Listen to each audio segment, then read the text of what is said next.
적어도 미분양 물량이 증가하고 있는 현 시점보다는 어느 정도 해소가 되는 시점에 주택을 매입한다면 최소한 투자에 실패할 확률을 많이 낮출 수 있을 겁니다.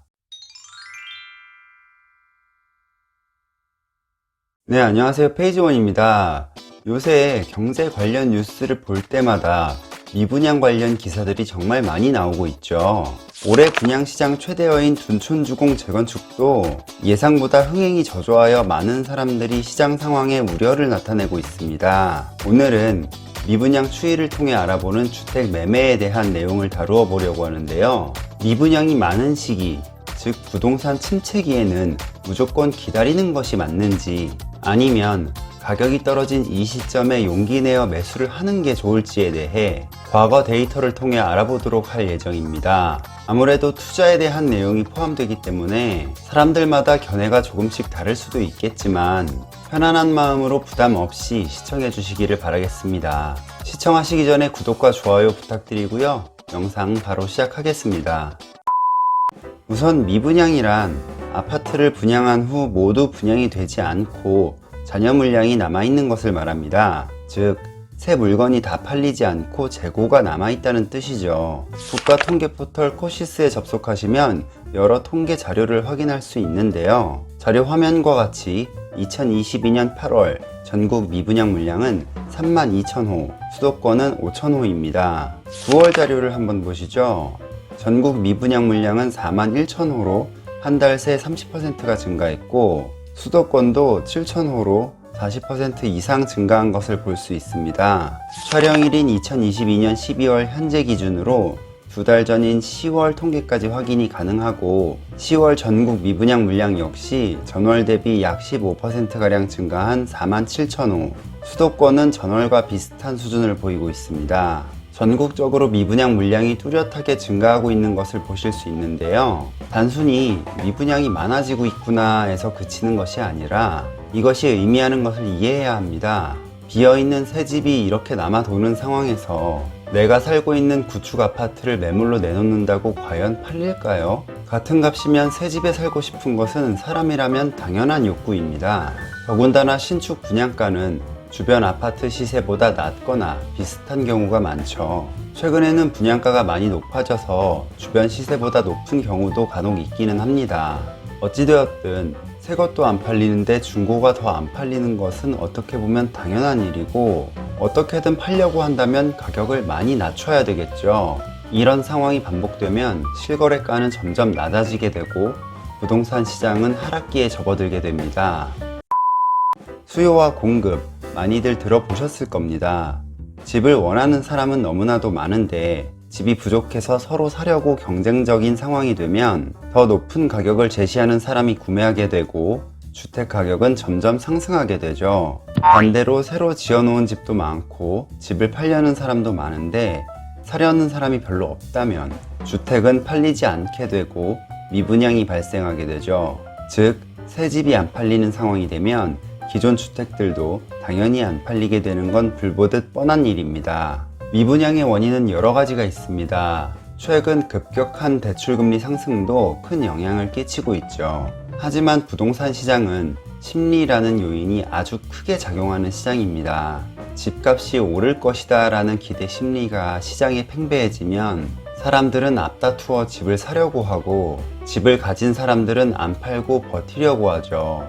아주 높은 가격을 제시하는 몇몇 사람들에게 판매가 이루어지긴 할 겁니다. 이렇게 높은 실거래가가 하나둘 발생하면 주택 가격은 점점 상승하게 되는 거죠. 반대로 가까운 미래에 집값이 떨어질 것이다 라는 믿음이 시장의 지배적이라면 집을 사려는 사람은 매우 적을 것입니다.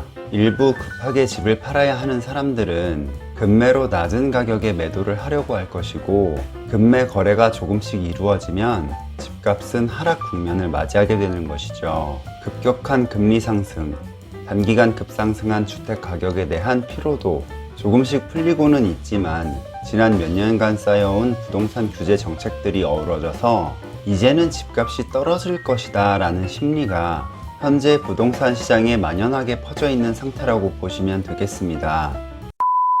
미분양이 발생하면 건설사의 큰 악재인 것은 맞습니다.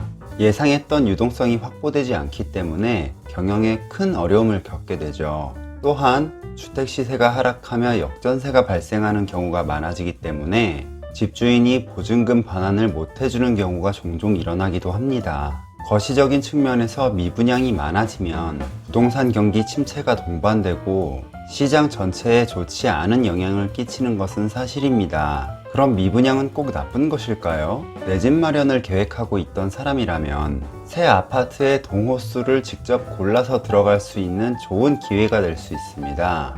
다만 실천에 옮기기는 매우 힘들죠. 주택 가격이 하락할 것이다 라는 시장 심리가 만연한 상태에서 그 공포감을 이겨내고 주택을 매수하는 것은 웬만한 강심장이 아니고서야 쉽지 않은 결정일 테니까요. 주변에서 이런 말 많이 들어보셨을 겁니다. 지금 집값이 너무 비싸다, 거품이다, 집값이 조금 떨어지면 그때 사겠다. 현재 고점 대비 30-40% 떨어진 지역이 많은데 과연 저분들은 집값이 떨어졌다고 해서 집을 사셨을까요?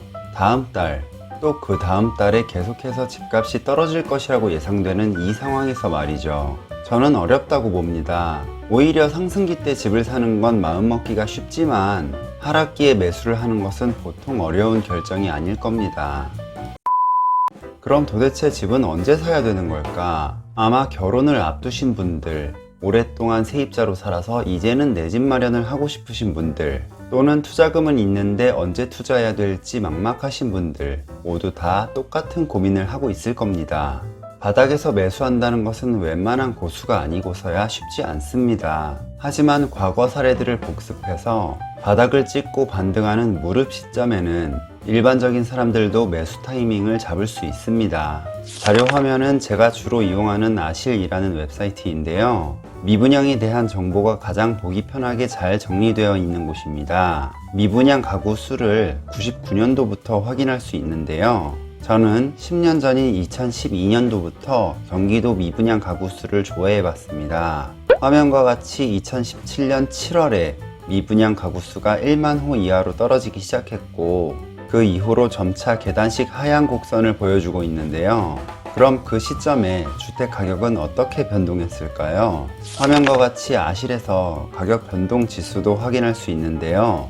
미분양이 어느 정도 해소된 2017년 이후 분양 경쟁률이 올라가면서 새 집을 마련하기가 어려워지기 시작했고 2018년부터 조금씩 상승 추세를 보이다가 그 이후 급격하게 상승하는 것을 보실 수가 있습니다.